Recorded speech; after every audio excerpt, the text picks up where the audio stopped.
Before sunrise, a barn aisle becomes a runway of pressure. A slim farm kid tightens a girth, hears hooves on dirt, and walks into a world that does not forgive youth. They call him too small, too young, a temporary story. Then the numbers start to speak. Day after day, he answers the call, rides in heat and rain, saves ground on the turns, and wastes nothing. The grandstand waits for him to fail. In one season, the horses he rides push past $6 million in purse money, a mark no jockey had ever reached before, not through luck, but through nerve, timing, and an iron sense of pace when the gate snaps open. This is Steve Cauthen. If you want racing history told like it felt in the moment, subscribe now and help us reach 1,000 subscribers. Stay to the end, and you will see how a boy and a few unforgettable horses turn disbelief into legend. Back in northern Kentucky, he grew up on a farm where horses were not a hobby. Before school, he carried feed buckets, filled water tubs, and mucked stalls. After school, he brushed coats, picked hooves, and walked horses until their breathing settled. By the time he was 12, he could tell from an ear flick when a horse was about to shy. At 14, he learned that a strong rider does not fight a horse. He guides, then lets the horse do its job. At 16, he started hanging around the stable area at local tracks, doing small chores for trainers just to earn a chance to gallop horses in the morning. The work taught him balance, patience, and how to save energy, the same skills a jockey needs to save ground on the turns.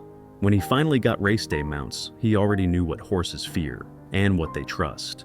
By 17, he was taking rides at tracks, learning to break clean and stay out of trouble.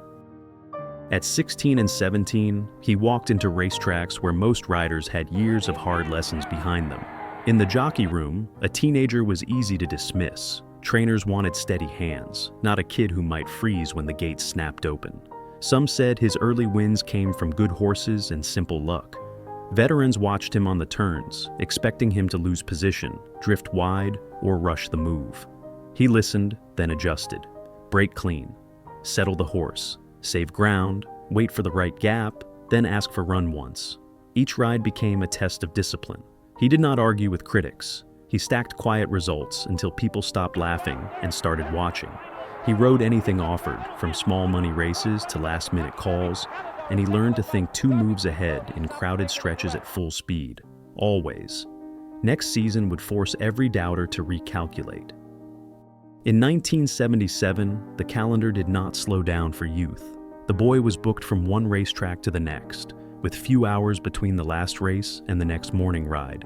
He took claiming races, where a horse can be purchased after the race, then allowance races, a step above claiming races, then stakes when a trainer needed a light, steady hand on a runner. Every day demanded the same checklist.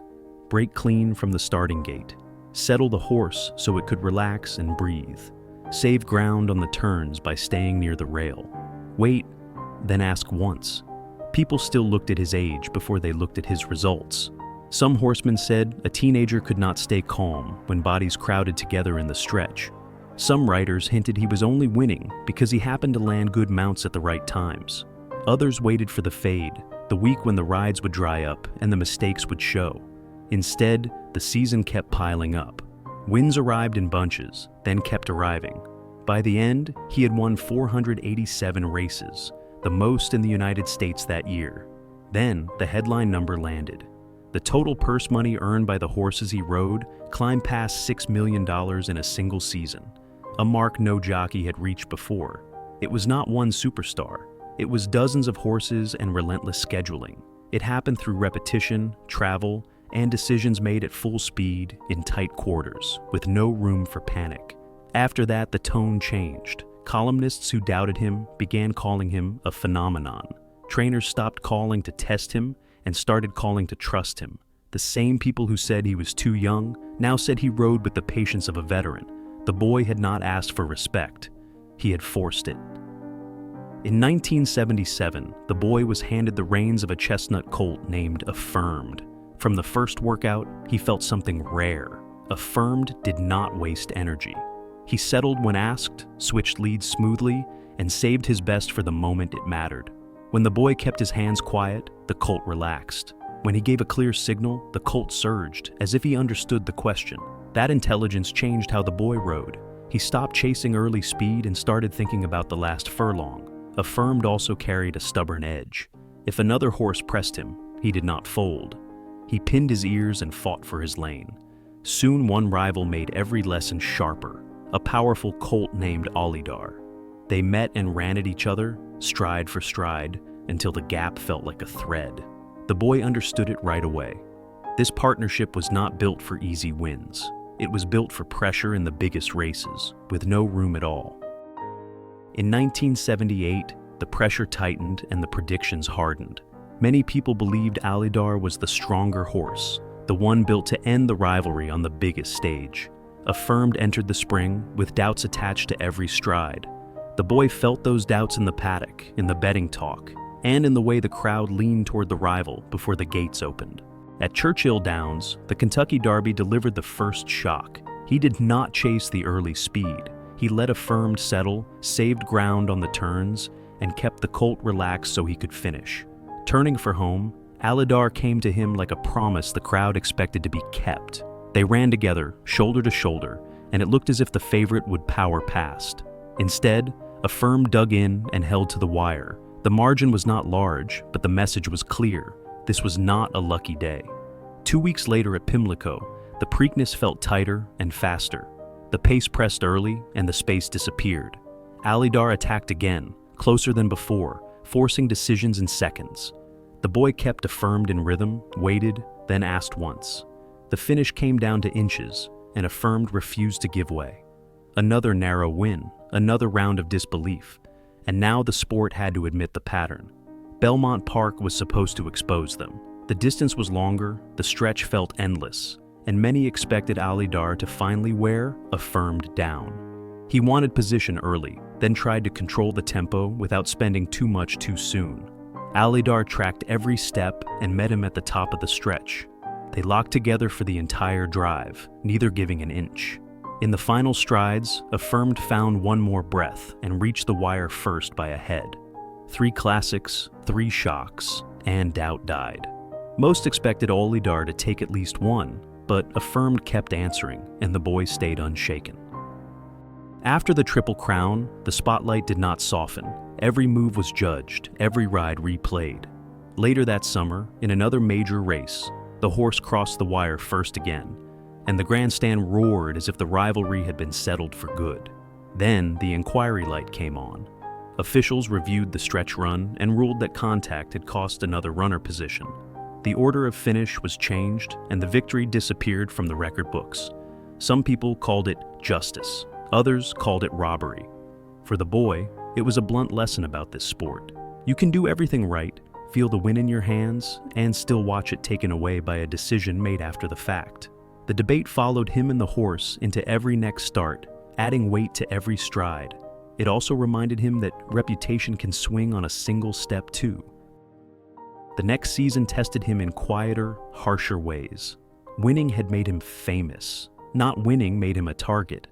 Trainers who once begged for a ride began to hesitate, looking for safer names. In the jockey room, whispers returned. He is too young. He peaked early. He only won because the horses carried him. He tried to answer the only way he knew, by showing up before daylight, taking mounts that were not easy, and riding with the same discipline. But racing can turn on small margins. A slow break, a wide trip, one blocked lane in the stretch. The results page did not explain the effort behind each loss, and the crowd rarely forgives a cold streak. Off the track, the job still demanded constant control. He had to stay light, stay sharp, and stay steady under pressure, even when the confidence of others was fading. Some days the sport measured him by ounces, not talent, and he could not argue with the scale. He learned that a jockey does not only manage speed, he manages doubt, his own and everyone else's, and he keeps riding through it. When the noise in the United States grew louder, he chose a harder reset. He went to England, where racing ran on turf. The pace unfolded differently, and patience mattered as much as courage. The jockey room was older, the traditions were stricter, and a young American did not get respect for past headlines. He had to earn it again, one ride at a time. The races asked new questions, longer stretches, tighter judging of position, and fields that surged late instead of flying early. He learned to read a race like a clock, to wait through the early fractions, then time the move so the horse finished strongest. It was not about proving he could win, it was about proving he could adapt. Before long, the results followed him overseas. The same hands that once felt too young now looked steady, and the same mind that survived pressure at home learned how to win in a different world. Years later, the story still splits into two images. A teenager who shocked the sport with a season that crossed $6 million in purse money, and a champion who learned that fame never guarantees comfort. But one name keeps tying it together: Affirmed. Without that chestnut colt, the boy might have been remembered as a brilliant year and a stack of numbers. With Affirmed, he became part of a rivalry and a triple crown that people still argue about and still replay. That is the real legacy. Not perfection, but pressure met head on. If you had to choose which moment defines him most, the 6 million season or the triple crown with Affirmed, tell us in the comments.